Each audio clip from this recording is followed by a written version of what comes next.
Hello, everyone. Hello, everyone. Can you hear me okay? A little better now? Everybody okay hearing me at the back of the room? Thank you. Thank you all so very much for being here. It is just a thrill to see you all in person and to welcome those of you who are online with us this evening. I think there's just about as many people online as there are in this room, so we have just a wonderful, wonderful crowd, and I'm so grateful for it. I also want to give a special thanks to our match pool donors, our sponsors, and our table hosts. You have really stepped up to support us tonight, and I'm so grateful for that. And all of you who come to hear about our vision, our work, and our impact. So that's what my talk is going to be about right now. And what a great, great honor it is to welcome Anita Hill as our keynote speaker today.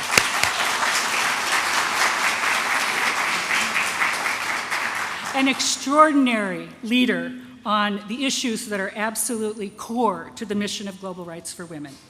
I want to welcome our speakers, Scott Miller, Brittany Delaney, and Alicia Wallace, and a special thanks to the award-winning pianist, Mary Louise Knudsen, who with such gorgeous music. Gorgeous music, thank you. Global Rights for Women was founded 8 years ago here in Minneapolis, Minnesota, with a bold mission. We work at the invitation of local, national, and international partners to promote women's human right to equality and freedom from violence through legal and systemic reforms. And we do that by centering the lived experience of survivors to achieve the most effective legal reform. We listen to what they are saying when they tell us about what happened to them when they reached out to systems and the legal system. Because our work changes systems, it affects countless lives. Think about it this way. When a police officer responds in a gender-sensitive way, or a prosecutor or a judge, rather than shaming and blaming, when that person understands how to do that, this is our training, that police officer or prosecutor affects the lives of hundreds of survivors over that person's career. That's systems change. It affects countless lives, and it's a long-term investment of resources, experience, expertise, knowledge, and unwavering persistence. One that, with your commitment, will transform our future, all of our futures. Your support makes it possible for us to adapt to our ever-changing world. Today's monumental global challenges have taken an especially brutal toll on women and girls. A few examples. 20 million women have been re-enslaved in Afghanistan. There are soaring levels of sex trafficking, sexual assault in Ukraine, and against refugees fleeing that war. The COVID pandemic not only increased the prevalence of violence, of gender-based violence, it dramatically increased and reduced survivors' access to services and safety and justice as courts closed and services and hotlines and shelters closed. Actually, hotlines, that was the one area where we saw striking spikes in calls in every region of the world by survivors, victims desperate for help as those agencies closed.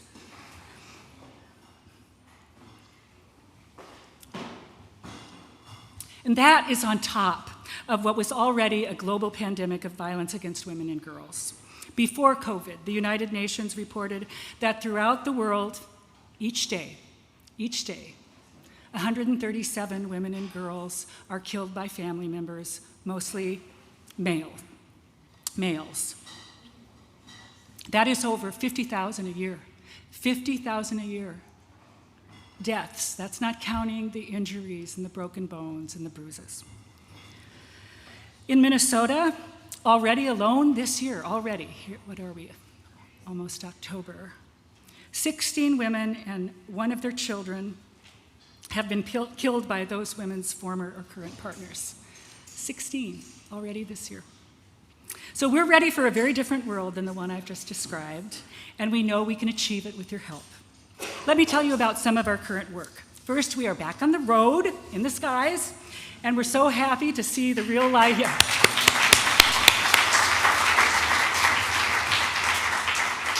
We're so happy to see the real life faces of our partners around the world. Because of the demand for our experience and expertise and your support, we have grown. We are expanding both our global and Minnesota-based work. We have increased our budget by over 40% in less than 2 years, and we now have a team of 12 staff and a number of fabulous consultants to support our work. When we founded Global Rights for Women in 2014, there were just 2 of us on staff, and I could only dream of working with the 12 fantastic people I do today. We have accomplished so much together. And I'm going to take this moment. I want the staff to stand. Some of them have been in the office working on a report for UN Women all day, and I just want to recognize these incredible people.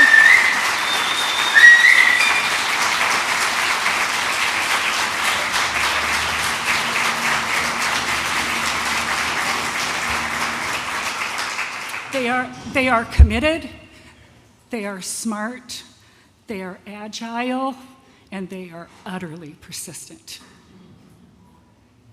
This year, we launched our training curriculum for prosecutors that we developed in partnership with the Southeast Asia office at the United Nations. We presented it online across the region and then in person in Vietnam.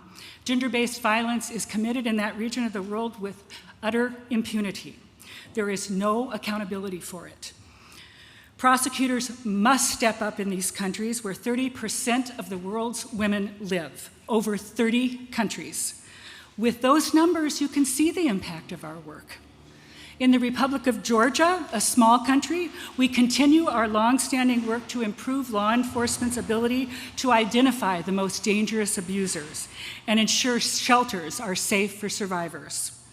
Justice system professionals there have told us that the tools we have created together since 2018 have resulted in deep changes in beliefs about women and their right to be free from violence.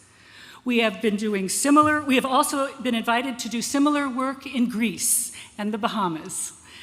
Our team traveled to Greece in June and will visit the Bahamas in November to assist in developing methods to ensure perpetrators do not further harm or kill the women they have abused. We are working with them on risk assessment tools, something that was developed here in Minnesota about 40 years ago. I see some nods. And coordinated community response systems, which Scott will talk about. Next month, we will travel to the Philippines to begin a 3-year project, building the capacity of local advocates to work with their government to achieve systemic change in legal and community systems. And just this week, on Monday, the United Nations asked our team to advise them as they reopen service centers for gender-based violence victims in Afghanistan. Our role will be to ensure that the services are in compliance with international law and standards and are safe and supportive. In Afghanistan, we will have to wait for accountability until later. We have urgent work to do in our home city of Minneapolis. Later this year, we'll publish a report with our recommendations for the Minneapolis police based on 2 years of our team reviewing their responses to gender-based violence. The murder of George Floyd exposed horrific systemic abuse by police against Black men. As we examine those profound failures, it is clear that the link between gender and racial oppression is real, and it hurts women, especially women of color.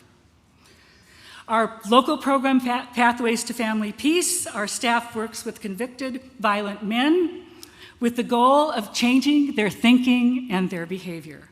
This is our only direct service program, and we are expanding it to respond to the high demand for that curriculum. Tonight, we are here because everyone in this room believes that change is needed in our world and that change is possible. We have united here tonight for every individual throughout the world who has experienced gender-based violence. We have a $250,000 fundraising goal, and we're getting closer to this goal as we speak. Thank you for being here, and thank you for joining our mission to create a world free from violence. And before I introduce our next speaker, I'm going to say, in honor of the woman in Iran who was killed for taking off her hijab, Zan, Zindagi, Azadi, woman, life, freedom. I am delighted to introduce Alicia Wallace now. Alicia is a queer, Black, feminist gender expert. She is our partner in the Bahamas in our work there, and she is director of the organization Equality Bahamas, which promotes women's and LGBTQI plus human rights through advocacy, public education, and community engagement. I had fun talking to her about the work that she's doing to raise the awareness of Bahamians about their ratification of the United Nations Treaty on Women's Human Rights, CEDAW, and really get their government to hold itself accountable for that ratification. I'm just delighted to have you with us, Alicia. Thank you for coming all the way to be with us.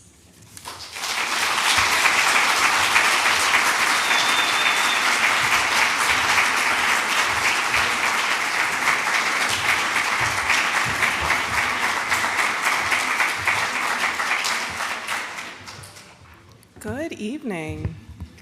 For me, it's a really great evening. I'm really happy to be in this space with you all for a change, not in a room full of people who will probably heckle me and who I have to convince that women are people. So this is really exciting to be in a room with people who are, your hearts are already where my heart is. So it's a beautiful thing.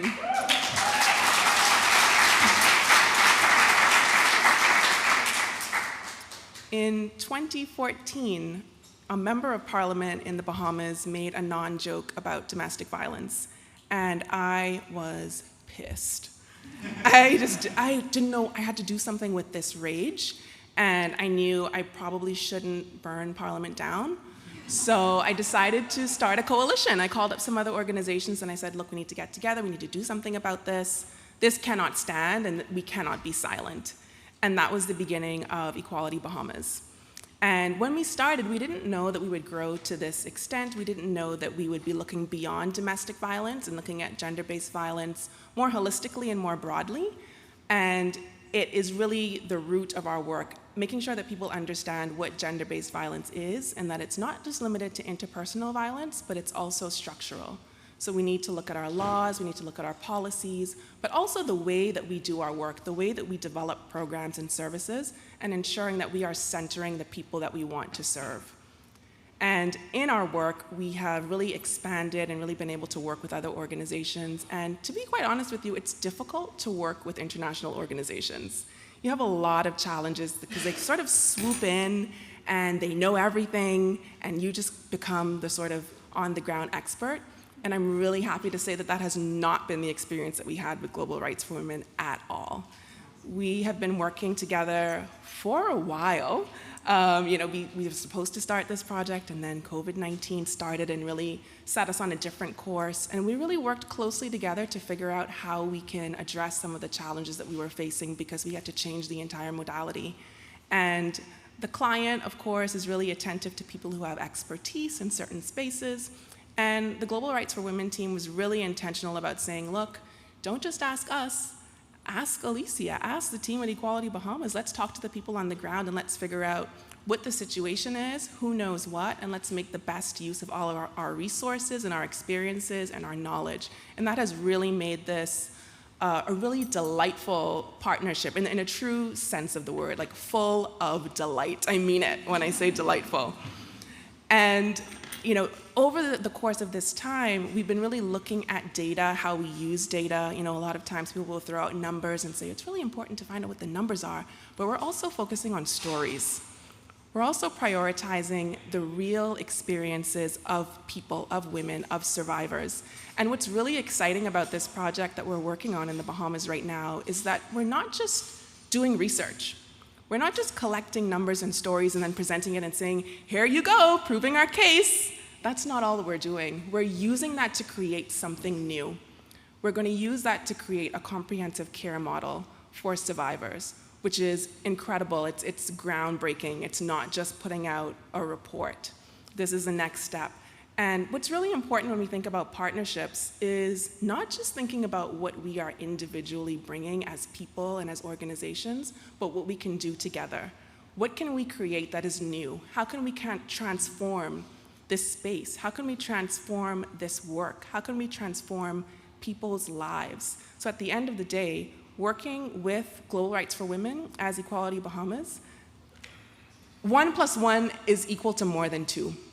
Because we're each bringing more than we are, more than we have, and putting our heads together to be innovative, to imagine something new, and to figure out how we can create that together. So on the ground, this is happening. I'm really excited for the Global Rights for Women team to arrive in the Bahamas later this year, to dig in and do some more of this work and not be separated by screens and connected by invisible wires in the skies. And as we do this work, working on the ground, we're trying to criminalize marital rape. We're trying to ensure that women have equal rights to pass on citizenship to their children and their spouses, and so much more. All the time, people ask the question, do you know what the question is? What about the men? And it has to be the question that I hate the most, because all the things I'm doing, and you want to ask me about the men. And I'm sure that none of you have that question, but just in case, I have some really good news for you. Someone is about to come up here and talk about the men. And that's Scott Miller. You can read a little bit about Scott in the middle of this booklet. Just flip right to the middle, and you'll see that Scott is the Executive Director of Domestic Abuse Intervention Programs. And he coordinates Duluth's coordinated community response to domestic violence by managing the system change efforts and men's nonviolence program. And I'm sure that Scott's going to tell us a little bit more about that work and how that is done.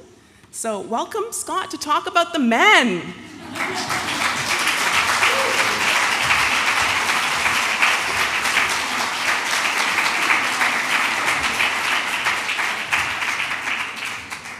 There has to be one in every panel, right? Well, this is a great honor to be here again, speaking on behalf of Global Rights for Women. They're a sister agency to ours, the Domestic Abuse Intervention Programs. Their work is on a scale bigger than ours, but it's the same core kind of work. Comprehensive interventions to this problem that go from the beginning to the end. Before I start my remarks, though, I'd just like to say that some of you have asked about my button, which I'm probably wearing tonight, and some people have actually told me they might try to take it from me. But it says, I believe Anita Hill. And about 28, 29 years ago, I got a call from my friend Ton Erickson who said, guess who's coming to town? Anita Hill's going to be here, and we have to go. So we went down to a venue, which I can't remember where it was, and we were just mesmerized by the same poise, courage, and determination to name the truth that we witnessed in those congressional hearings. And afterwards, people filed out. We couldn't leave. And we stayed, and we shook her hand, and we thanked her personally. And the minute I got this invite, I knew right where this button was. And I went and found it. And if somebody would have said to me 29 years ago, you're going to be on a panel that includes Anita Hill. At the time, my friend Tana, she bought the T-shirt because she had more money than I did. I could only afford the button at the time. So to be here right now is a moment for me. So, all right, the men. So the work that Global Rights for Women has taken on through their men's nonviolence program really does a couple things. it sends a message to the world that those who commit these acts of violence need an opportunity to change. They need an opportunity to unpack their lives and figure out what got them into this space that they're in. Our world does a great job, an efficient job, of teaching oppression. And these men have learned how to take those tactics of oppression and turn it into gender-based violence. And that's the really hard work of sitting in a room with 15, 16 of these men who aren't volunteering for this, right? They're sitting there challenging the idea that they don't get to talk to their partner, to a woman, as if she's less than. Right? Now, a coordinated community response, as Cheryl has mentioned, ultimately its goal is to create a safer space for everyone, right, to be. But another one of those goals is to leverage men into a program that they wouldn't choose to go to, right? Setting up systems, protocols, laws, all the things that have to come together to position a program to have participants in front of them who, again, don't want to be there, don't want to change, but then engage them in a conversation. And I tell you, if you could bottle that moment when a man is sitting in the room and he begins to see his partner for the first time as a human being, man, I'd get up every single day for that, right? And that's the transformative work that the Global Rights for Women has taken on. And it sends a message to the world, right, that they need to do it, but it also sends a message as to how to think about the problem, right? Because those of us who do this work know there's a lot of ways to think about working with men in that group that are not lined up with the experiences that the survivors have in the homes where they live with these men. Global Rights for Women, that's their approach, right? So it reinforces the notion that we need to look at the problem as how the survivors have defined it, not how the men defined it, because they don't see it, right? They don't even see who they are, right? Their capacity. I mean, sitting in a room with 15 guys and you ask them the question, who loves you, right? And they don't know. It goes around the room, right? I think my mom might love me. Well, what does it mean to do that? That's even been taken from them by the cultures in which they've been raised, by the messages that they have been given. And that's what we undo. So when you give to Global Rights for Women, you're not just giving to a domestic violence agency. You're giving to a sister agency that is one of the few in the world that has the expertise to coordinate responses within a community. There are so few people doing this work, and they are one of them. All right. So I get to introduce Brittany Delaney. Now, this is a poet to me, Brittany, so you can challenge it but a poet to me, and I love poetry, is somebody who can take our experience and our language and bend it in a way that makes us look at it in a different way. And that's what Ms. Delaney is going to do today. Ms. Delaney is a spoken word artist, educator, born and raised in Minnesota. She has been performing on the scene for 20 years, and after getting her start in slam poetry, Brittany has participated in spoken word groups such as the Minnesota Spoken Word Association, Quest for Voice, Brave New Voices on HBO, very cool, Teen Rock, and Mike, various slam organizations. She facilitated poetry workshops in K-12 schools, and she is currently serving as the executive director for Black Table Arts Cooperative here in Minneapolis, Minnesota. Would you please give a welcome to Brittany Delaney?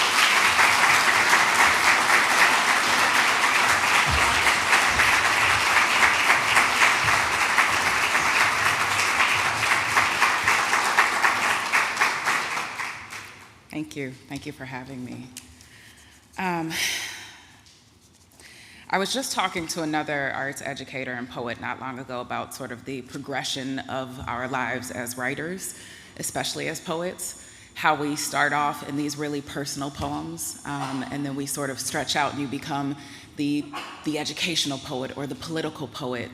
And when you make this particular work your job, oftentimes it kind of disconnects you from why you were doing it to begin with.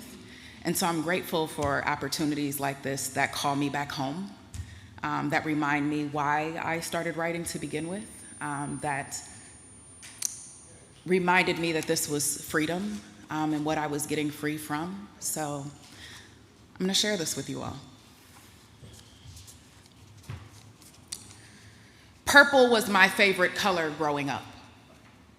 I didn't have much of a relationship with it yet. All I knew is that it was reserved for the royal, and little girls in the heart of St. Paul in townhomes deserved to be princesses just as much as the ones in castles. So the first time he left it on my skin, I thought it meant that I was important.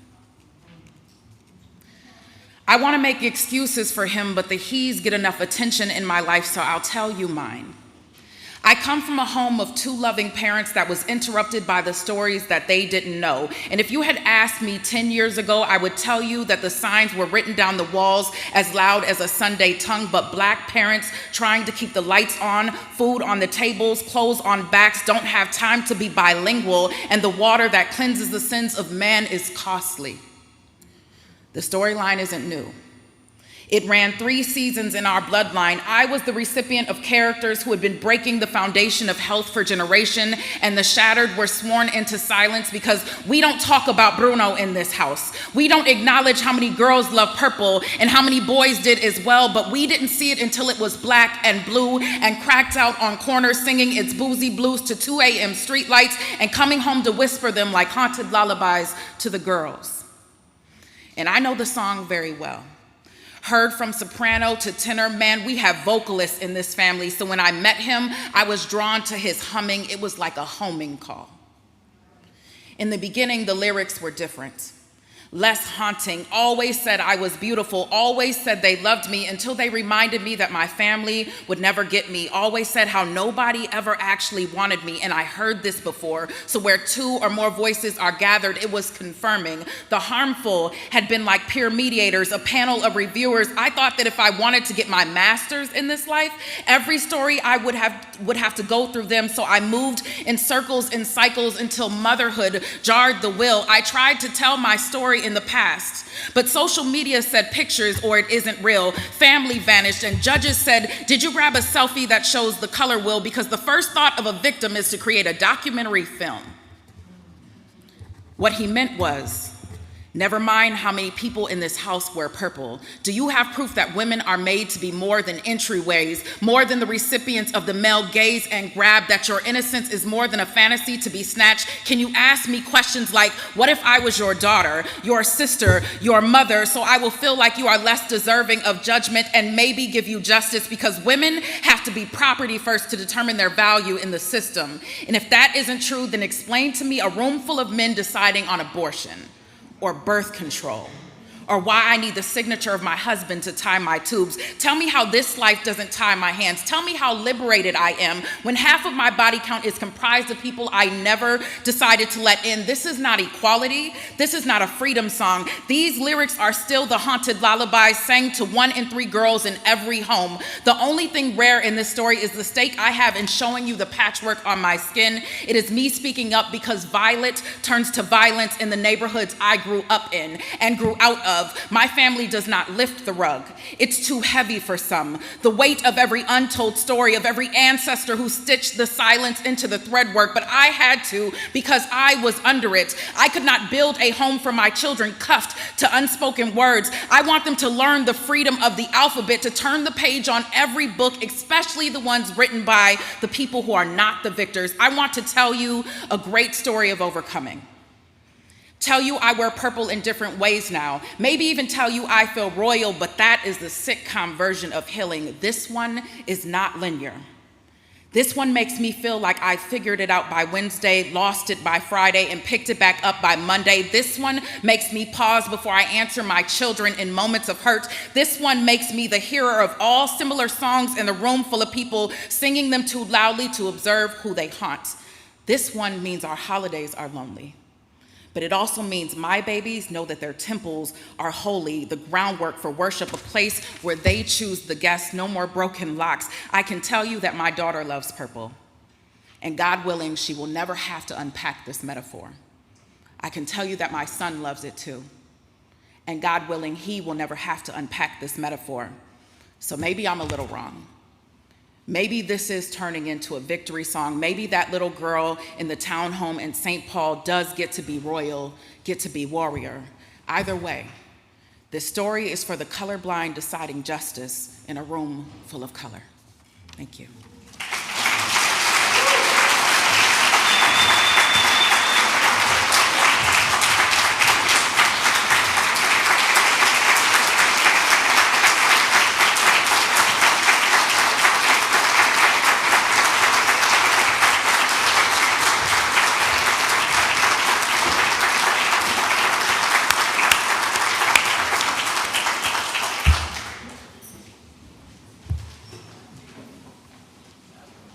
Brittany, thank you for your courage to share your survivor story through your beautiful, powerful spoken word.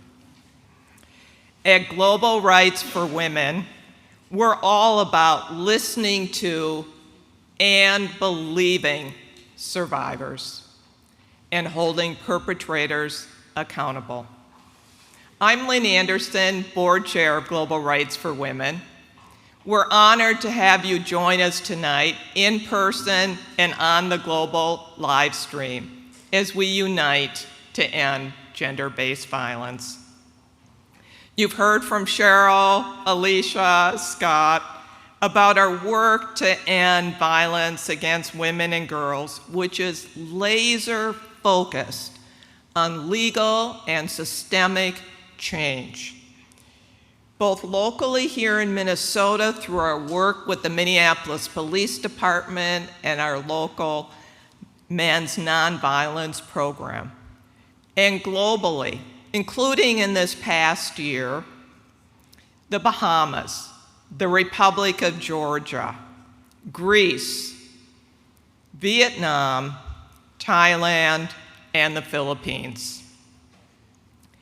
Our ability to improve women's safety in these places is because of you, because you stepped up, because you joined us here tonight. There is more to do, such an incredible worldwide need. Have you ever even thought about that there are countries, and there are women in those countries who, if attacked by their partner, have no protection from their abuser? We think about it at Global Rights for Women every day. Let me put a face on it for you. In 2017, we traveled to the Republic of Georgia in Eastern Europe at the invitation of a local organization. Alongside that local organization, we implemented a tool that would give police across the country a way to assess the risk that women face of repeated or escalating violence at the moment they call for help, and how to identify the most dangerous offenders. 6 months ago, 5 years after we implemented this tool, we went back to see how it was working. And we heard from a woman named Elena. Elena said, quote, "I am very grateful for all the changes throughout the years. I was cut by a knife on my hand 7 years ago. At that time, the police gave him a warning not to do it again. Every day, I lived in fear he would do something else. The second time, he hit me. But this time, the police were different. 15 minutes later, the police found him and arrested him." End quote. This is what system change can do, impacting how an entire country does something to make it safer for women and girls like Elena. This is what our work looks like. This is the kind of impact your donation makes. What it takes to do our work is $1 million a year. Our goal is to raise $250,000 at this event. Thanks to the generosity of our sponsors, our match pool, our hosts, we're already at $220,000.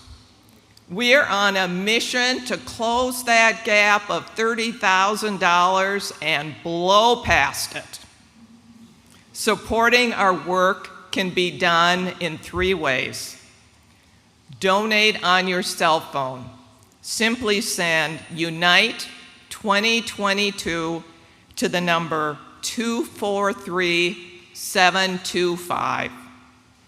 Or use the QR code on your event program, or donate on our website at globalrightsforwomen.org.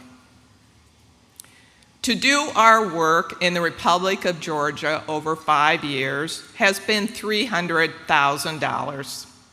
To provide survivors with better support from the legal system through an advocacy training is $5,000. To provide technology for one participant to join a men's nonviolence program is $1,000. To do our training and have a judge, prosecutor, or police officer train his or her local counterpart is $500. To have an interpreter for half a day is $250.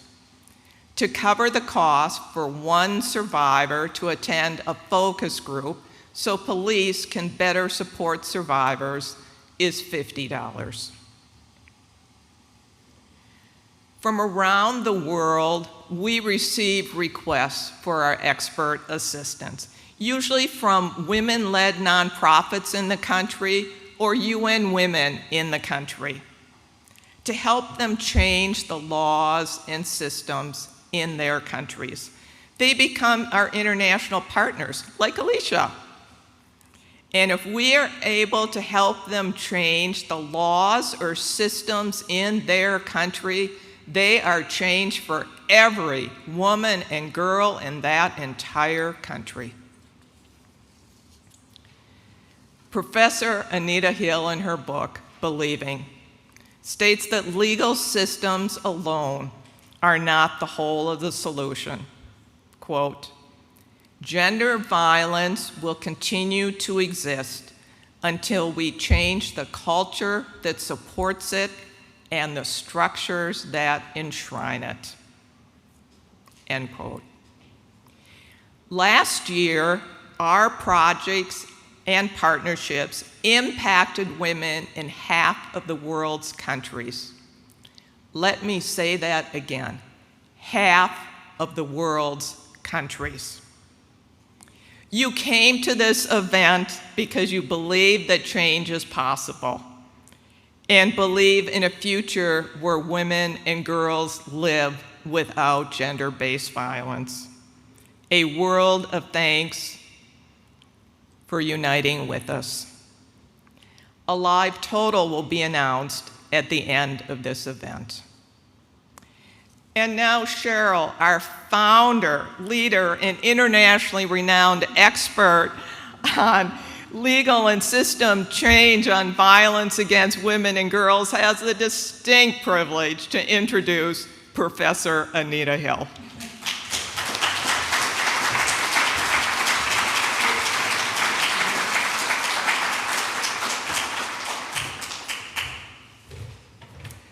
Thank you, Lynn. Talk about a phenomenal woman, our board chair.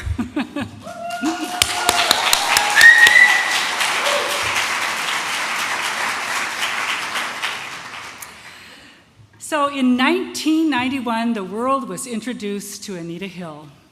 A young attorney then, she came forward before the United States Senate with her powerful voice and profound courage. She testified that Supreme Court nominee Clarence Thomas had sexually harassed her when he was chair of the Equal Employment Opportunity Commission, and she worked there as an advisor to him. Hill's testimony was unlike anything ever heard before a Supreme Court nominee hearing. A committee of 14 white men, chaired then by Senator Joe Biden, grilled her in a televised live hearing. I will never forget it as a young lawyer, gathered around the TV at my law office with my female colleagues riveted on every word.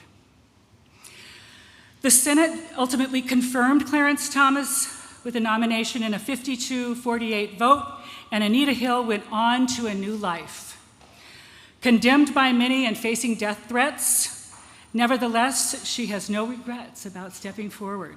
She is a professor of law, social policy, and women's studies at Brandeis University, and has expanded her work to achieve an end to all forms of gender-based violence, past her work on sexual harassment. She so eloquently talks about this in her book, Believing. I so recommend that you read it.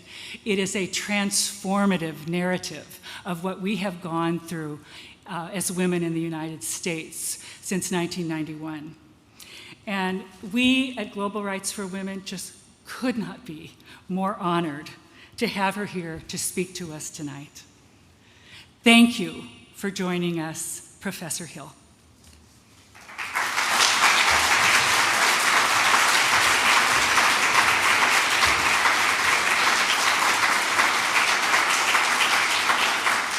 Thank you, Cheryl, for that gracious introduction, and thanks to Global Rights for Women for inviting me to speak today. I'm very grateful to be able to speak to women around the world about the problem of gender-based violence and how we are taking it on and solving it. You know, I'm based in the United States, and many of you know from the introduction about my testimony in 1991. The subject was my sexual harassment, my experience with sexual harassment. 30 years later, I'm a lawyer, and I'm still a law professor.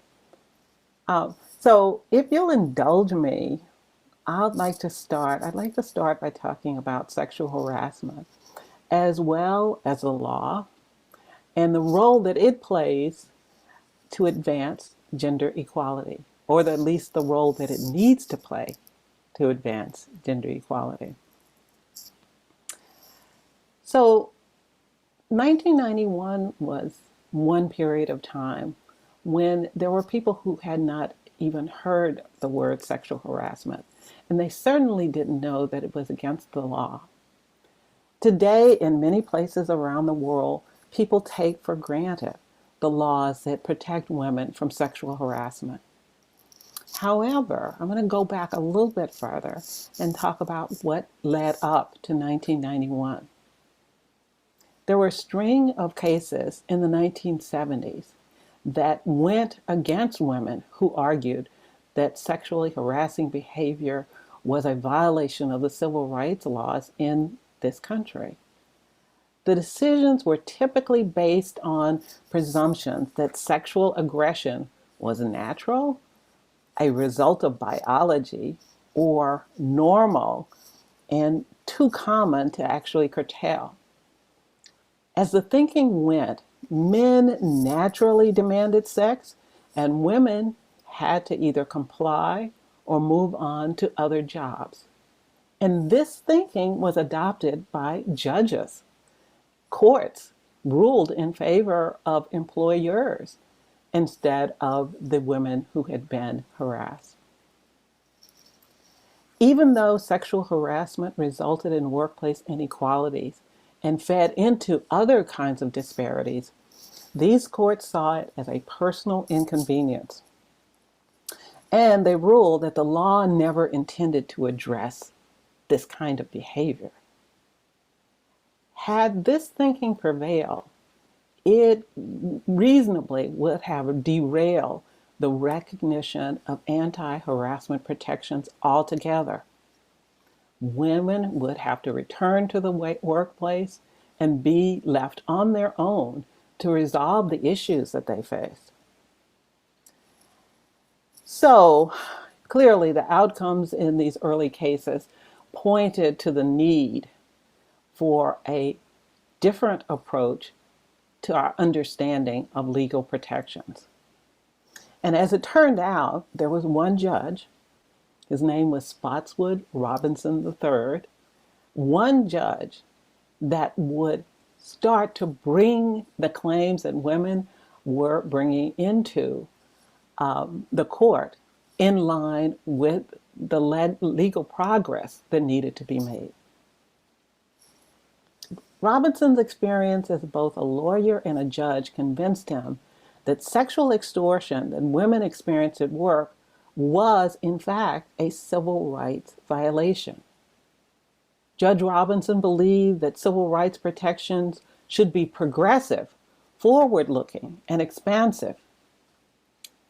That the purpose of the law's protections was to secure the rights of workers and allow for them to achieve without the burden of sexual extortion and groping and assaults or sexist insults and slurs and other forms of discrimination and indignities. Robinson applied the same thinking to gender bias as he applied to racial bias. And that meant the law was obligated to put aside culturally based presumptions about male entitlements in the same way that the law would deny whites racial privileges. This was progressive thinking. But Judge Robinson took it on and embraced it. And he ruled in favor of women workers, assuring that sexual harassment would be, and I quote, accorded the same degree of social concern given to any type of unlawful discrimination. But over time, we learned that the same degree of social concern afforded other types of discrimination was just not enough. We need a greater degree of social concern, really, to all forms of discrimination and abuses. The failure to hold businesses responsible for racial and gender abuses in their workplaces continues today. And according to the late Justice Ruth Bader Ginsburg, rather than expand protections, courts have reduced them. Egregious workplace abuses, groping, assaults, and demands for sex in exchange for raises, benefits, or just to keep a job, along with all of the insults and slurs and routine vulgarities, persist. And we know that the numbers of experiences, the rate of experiences of sexual harassment is really outrageous. 50% of women who work in the United States say that they have been sexually harassed at the workplace, at their workplaces. So we need judicial reform, really at every level, at our highest courts and throughout our legal system. It's time for the artificial barriers that have impeded women. It's time for the cultural barriers that have impeded women, as well as non-binary people, from prevailing in court to end.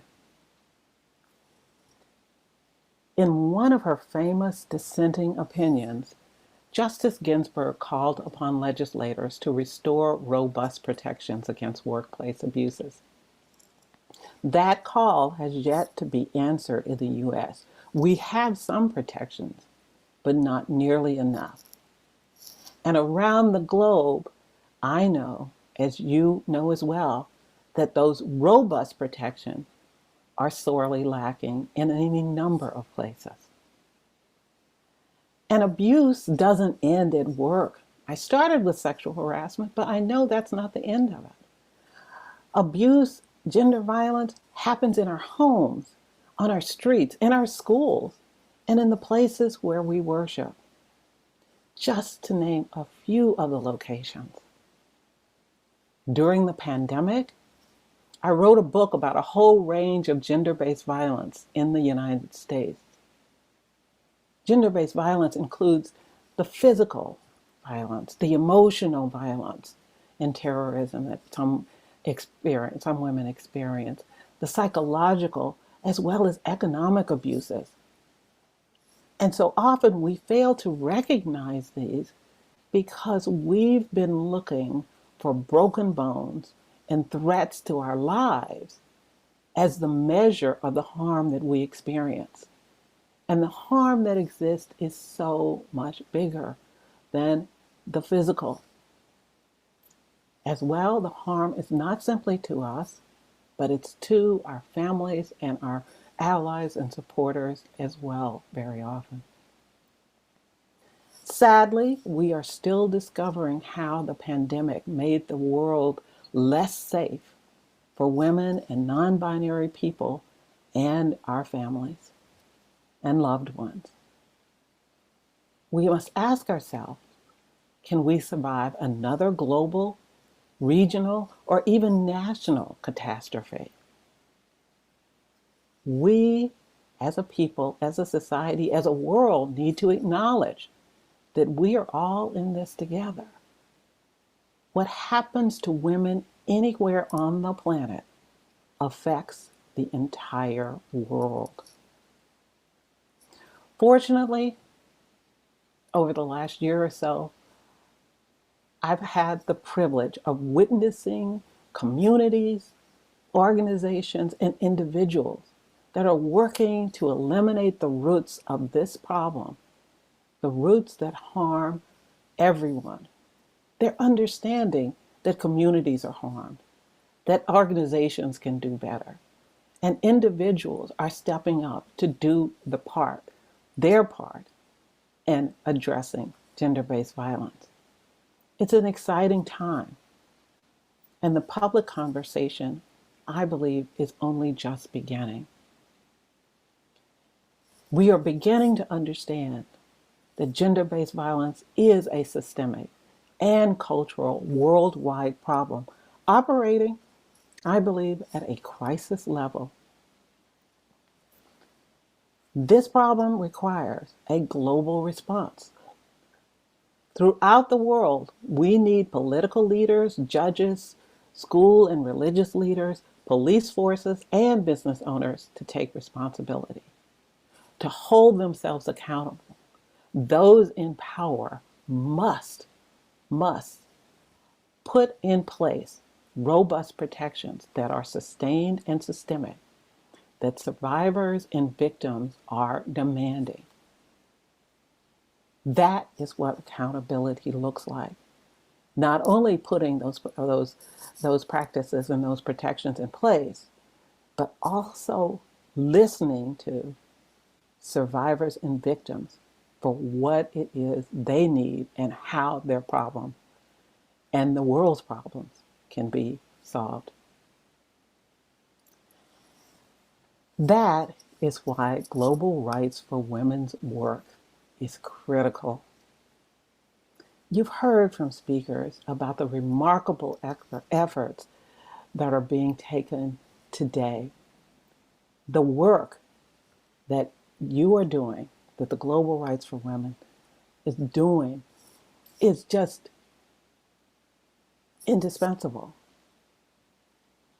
And so joining with Global Rights for Women is a way that each of us can be the change that we are waiting for, that the world needs, and that women deserve. Thank you.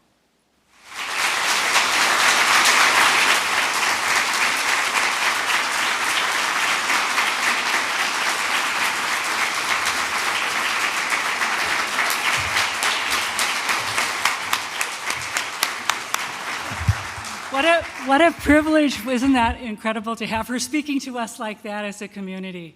So I'm here just to thank you all for being here. And I think we're going to put up our total that we've raised prior to the event and here tonight. There it is. Okay, we're getting closer, and we're grateful for you for giving tonight. Please continue to give. We're going to reach this goal. We're going to continue to work on it after tonight, and tell your friends about us. Come on into our community. We've got lots of work to do, and thank you for being here.